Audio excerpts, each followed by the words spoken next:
¿Qué tal, Alondra? ¿Cómo está? Hola, padre, buenas noches. Buenas noches, ¿todo bien? Bien, bien, gracias a Dios. Sí, Oiga, ¿de dónde nos habla? yo soy de México. De México. Sí, ¿qué la trae por acá? Padre, pues muchas dudas, pero entre ellas por pues ataques de la misma familia, de amigos o conocidos y que uno, al no estar lo suficientemente preparado, pues no tiene respuesta para todo ello, ¿no? Pero en lo personal, digo, si hubiera oportunidad de poder, bueno, despejar las demás dudas, la principal que tengo es porque entiendo perfecto la eutanasia, no está permitida entre nosotros como católicos, como cristianos, pero mi duda es, yo soy veterinaria, entonces tenemos esa autoridad para poder decidir sobre la vida de un animal cuando ya su condición es crítica o está en agonía, está en sufrimiento con una enfermedad terminal que le está ocasionando tanto dolor que se ha permitido el que nosotros llevemos a cabo la eutanasia con los animales o aplique el mismo criterio con los humanos de que nosotros no somos dueños de la vida que Dios creó. Entonces, sería un pecado o estaría yo incurriendo en una falta grave el hacer ese tipo de práctica en mi profesión. No, no, en el caso del animal es distinto porque el animal no tiene la dignidad del ser humano. Esa es la diferencia. Nosotros queremos mucho a los animales, pero bueno, con el animal se puede tomar esa decisión, ¿no? Eh, hay que ver legalmente cómo es la cuestión, porque yo sé que en algunos países el aplicarle la eutanasia a un animal, lamentablemente con todo el tema del animalismo, porque el animalismo lo que hace es equiparar al animal con el ser humano, lo cual no es lo mismo, ¿no? La diferencia del animal con el ser humano es que el ser humano está llamado a la vida sobrenatural, a la vida del cielo. El animal no. El animal cuando muere su cuerpo, muere su alma también. Esa es la diferencia. Entonces, bueno, en definitiva, uno puede, cuando el animal está sufriendo y está en una situación ya de agonía, uno puede aplicarle, digamos, la inyección letal. Pero yo sé que eso en algunos países puede generar problemas con la ley. Entonces simplemente averigüe bien ese tema, es lo único. Pero del punto de vista moral no habría ningún problema, del punto de vista moral, ¿no? Ok, muchas gracias, padre. Y bueno, dentro de todos los argumentos o las interrogantes que me hacen y que pues a lo mejor yo con mi poco conocimiento o el criterio que yo tengo no es suficiente, quisiera a lo mejor tener un poquito más de argumentos para poder compartir yo cuando llegan a atacarnos porque, por ejemplo, una de las preguntas es muy típica de por qué la iglesia tiene tanta riqueza, es tan ostentosa no nada más en sus templos, sino en tanto oro en los vasos sagrados, en la custodia, en el sagrario.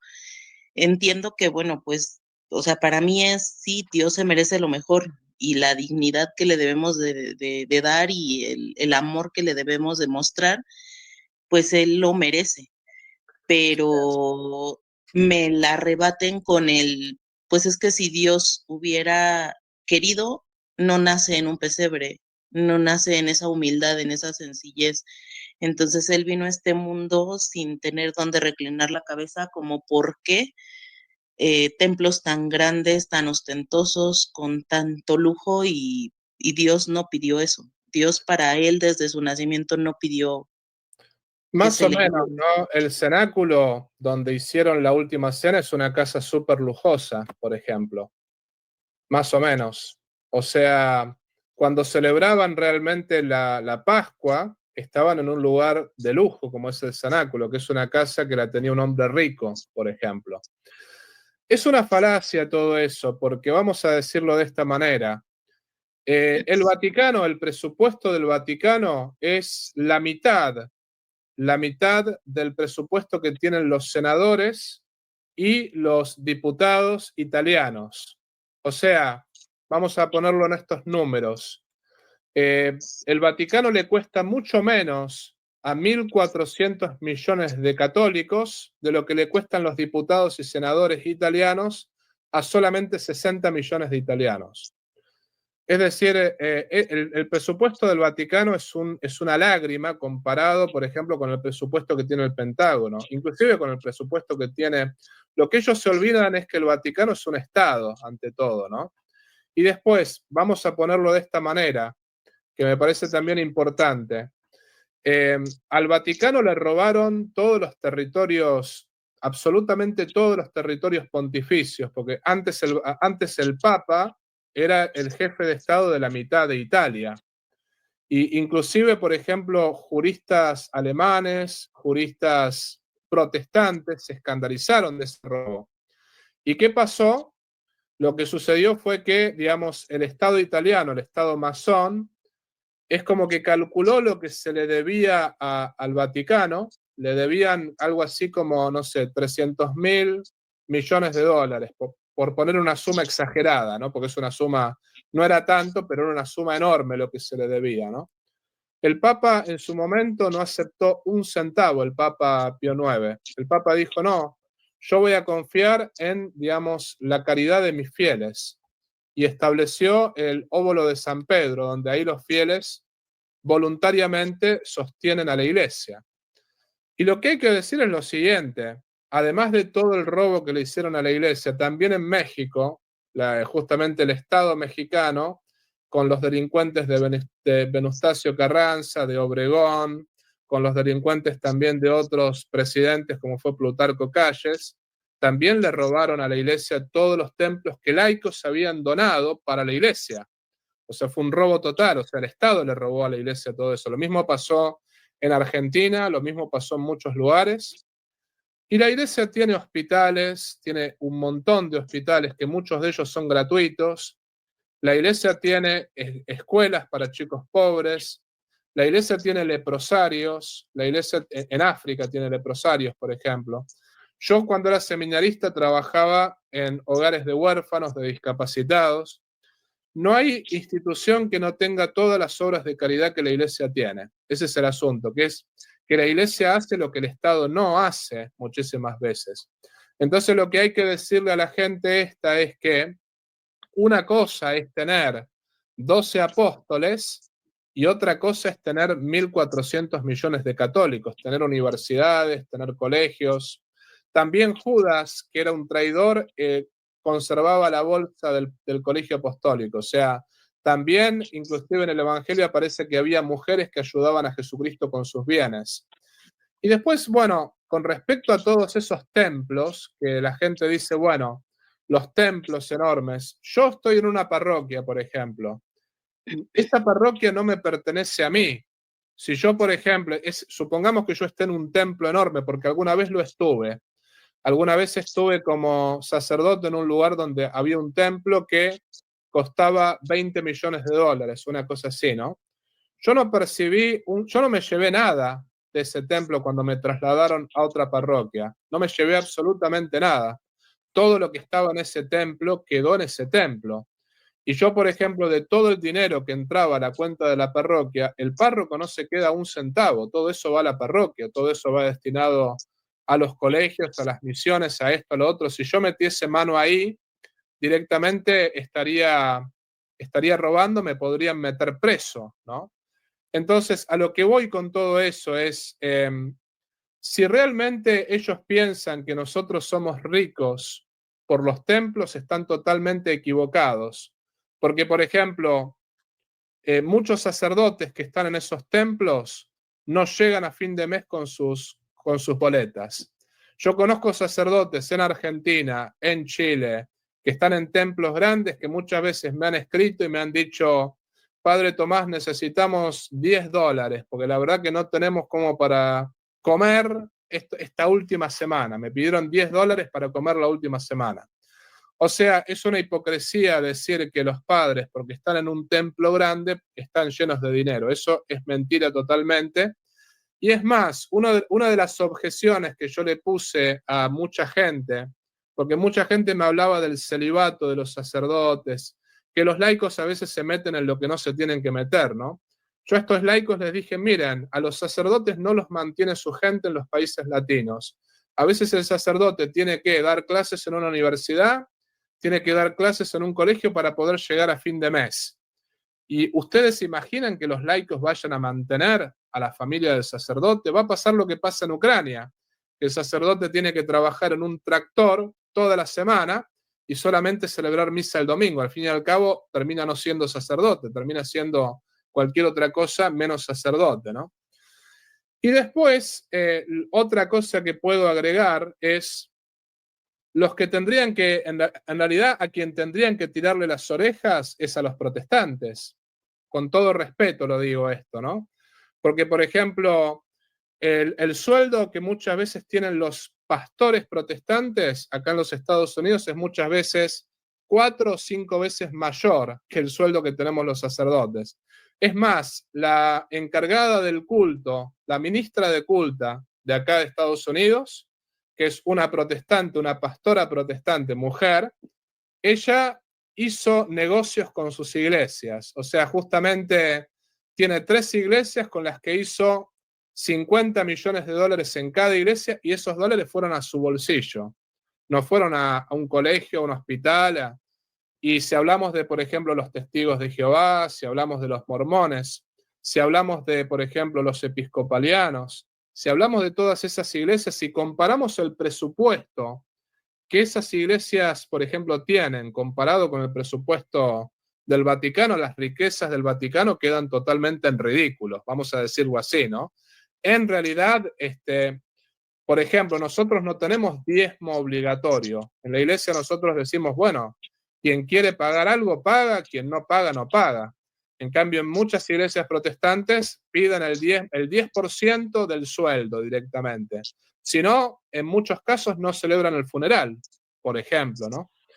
Entonces, lo que hay que decirle a esa gente es que no seamos hipócritas, ¿no? Que en realidad comparar la iglesia de Jesucristo de los primeros 12 apóstoles con la iglesia de hoy, lo que Cristo dice es que la iglesia católica es como, por ejemplo, un grano de mostaza, que al inicio es el más pequeño de todas las semillas, pero que después crece como un arbusto enorme y hasta los pájaros y hasta todo tipo de pájaros se asientan en sus ramas. Así es la iglesia. Una cosa es la iglesia que nació con 12 apóstoles, y otra cosa es la iglesia con 1.400 millones de católicos. Y aclaremos, esto, por ejemplo, cuando a mí la gente me dice, ustedes los sacerdotes están llenos de plata, yo le digo, la plata todavía yo no la vi. O sea, si ustedes realmente creen que los sacerdotes estamos llenos de plata, bueno, háganse sacerdotes. ¿Qué esperan para hacerse sacerdotes? Les puedo asegurar que la plata de los sacerdotes no la hemos visto todavía, al menos, ¿no? Obviamente, habrá sacerdotes con mucho dinero, pero bueno, no siguen el consejo evangélico de Cristo. Hay sacerdotes buenos, sacerdotes malos, bueno, en fin. Habrá obispos que son principitos, habrá malos cardenales, habrá gente que realmente dentro de la Iglesia Católica que usa la religión para justamente llenarse los bolsillos de dinero. Bueno, eso existe. Pero justamente el Papa Francisco metió presos a varios obispos y suspendió a varios. Porque cuando la iglesia agarra a algún obispo, algún sacerdote o algún clérigo con malversación de fondos, el castigo es fuerte, eso lo puedo asegurar, ¿eh? Ok, sí, pues el ejemplo fue con el cardenal, ¿no? Al que no se le permitió ahora para la elección de nuestro nuevo papa el que pudiera entrar al cónclave por el, el estar suspendido, por lo que le demostraron de que había tenido departamentos de millones o había comprado departamentos de millones. Sí, no me acuerdo qué cardenal era, pero sí. Tampoco lo tengo presente. Hubo un caso, yo me acuerdo, sé que hubo un caso de un cardenal italiano que estuvo con ese problema, ¿no? Sí, sí. Pero que se presentó con toda la intención, ¿no? Ahora para la elección del Papa Pío. digo, sí, del Papa, perdón, León XIV. Sí, sí, sí. Por eso, Y ¿no? Hay mucha hipocresía con respecto a eso. claro, y con relación, por ejemplo, en el argumento que utilizan de que pues Jesús fue el primer comunista, ¿por qué estar en contra de ese tipo de ideología? No fue Sí. comunista porque él multiplicó los panes, no los pobres. Hay que Pero acordarse él, de eso, ¿no? En realidad no, Cristo no fue comunista, porque lo que hay que acordarse es lo siguiente: el comunismo es intrínsecamente malo, decía el Papa Pío XI en la Divini Redemptoris, y justamente es intrínsecamente malo porque, a diferencia del cristianismo, el comunismo usa a los pobres. Esa es la gran diferencia. Por ejemplo, al comunismo no le interesan los pobres. Eh, Vemos los países como la Unión Soviética, que era un país riquísimo. La gente estaba viviendo en la miseria. Lo mismo Cuba, lo mismo Venezuela. Por ejemplo, yo lo que le digo a la gente es, bueno, quieren ser comunistas, váyanse a vivir a Venezuela o a Cuba y van a verdaderamente ver lo que es el comunismo. El comunismo, a propósito, mantiene a los pobres pobres. Ahí está la diferencia, porque el comunismo usa a los pobres para poder llegar al poder. En cambio, Cristo buscaba sacar a los pobres de la pobreza.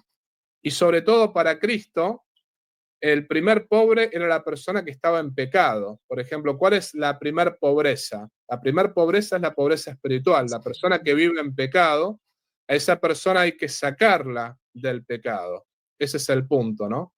Entonces, hay que sacar a la persona del pecado porque el pecado te lleva al infierno. Bueno, la pobreza material, ciertamente que la pobreza material es importante. Sin embargo, la pobreza, digamos, espiritual es la más importante. La persona que vive en pecado, sobre todo la persona que vive en pecado mortal, esa es la persona que realmente necesita de la iglesia y necesita de Jesucristo, porque quien muere en pecado mortal se va al infierno. Ese es el problema, ¿no?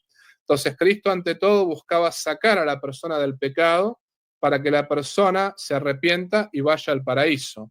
Y después, ciertamente, Cristo, digamos, buscaba ayudar a los leprosos, a los enfermos, a los débiles, a los necesitados, pero él buscaba sacarlos tanto de la pobreza espiritual como de la pobreza material.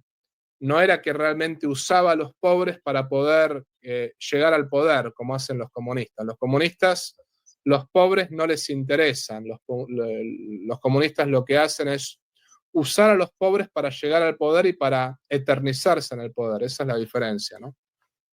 Ok. Pues no sé si hay oportunidad nada más de una última pregunta o Tenemos 2 minutos. Si es una pregunta que se responde rápido, sí. Si no, la dejamos para el próximo domingo. Ok, también, bueno, una de las interrogantes es ¿por qué al celebrar la misa tridentina, el lenguaje o el idioma es en latín, si no fue la lengua original de Jesús, ¿no? ¿Por qué se conservó durante tantos años? Therapy has always been such a scary idea to me because I simply did not know where to get started. I didn't know how to find En esa lengua y no en hebreo, que era la lengua de Jesucristo. Bueno, tampoco Abraham hablaba hebreo. Tampoco Abraham hablaba hebreo. Abraham era de Ur de los Caldeos, por ejemplo, que era Irak, y seguramente hablaban otra lengua y después terminaron hablando hebreo. Ese es el punto, ¿no? No tiene mucho que ver eso, ¿no? El tema de que Cristo hablaba hebreo, que después la lengua oficial terminó siendo el latín. O sea, no, más bien dicho, los judíos nacieron en Irak con Abraham, en Ur de los Caldeos, y después la capital terminó siendo en Jerusalén. O sea, puede pasar que Dios a veces genere, por ejemplo, un movimiento en un lugar y ese movimiento termine en otro. Pero después lo que hay que acordarse es que Cristo nació en Belén, y tanto Belén como Israel eran parte del Imperio Romano. O sea, todo eso era el Imperio Romano, pese a que, digamos, Israel tenía su propia idiosincrasia, ¿no? Entonces, Dios justamente preparó al Imperio Romano para que conquistara todo el mundo conocido, y después Pedro, que justamente fue el primer papa, primero fue obispo de Antioquía, pero después terminó siendo obispo de Roma. Como Abraham empezó en Ur de los Caldeos y David terminó en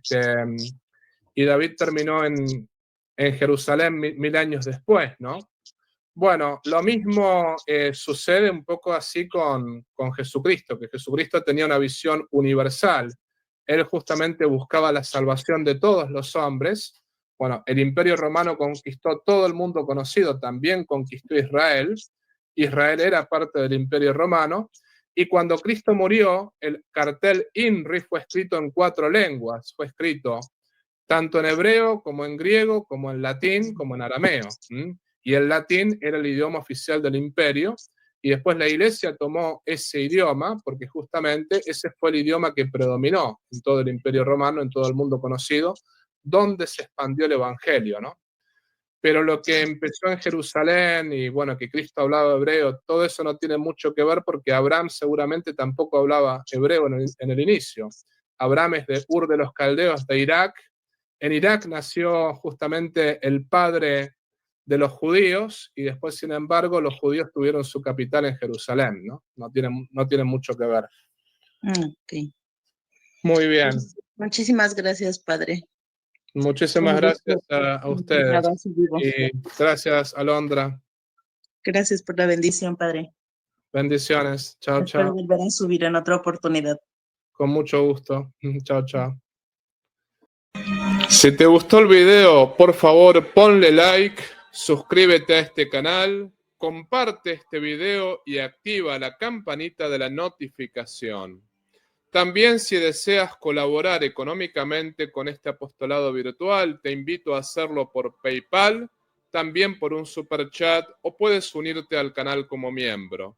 En la descripción de este canal vas a ver el modo concreto cómo colaborar con este apostolado. Si no puedes colaborar económicamente, no te preocupes. Este apostolado es gratuito y todos los videos son gratuitos. Lo más importante es que compartas este video con las personas que estén a tu lado. La idea es llegar a todo el pueblo de Dios, y la idea es poder predicar el Evangelio para mayor gloria de Dios y la salvación de las almas. Por otra parte, te quiero avisar que todo el dinero que se recaude con este apostolado virtual va a ser enviado para familias necesitadas y para mejorar esta misión en el 6º continente. Desde ya te agradezco por todo lo que puedas hacer por cada uno de nosotros. Y te pido también que reces por mí y yo rezo por ti.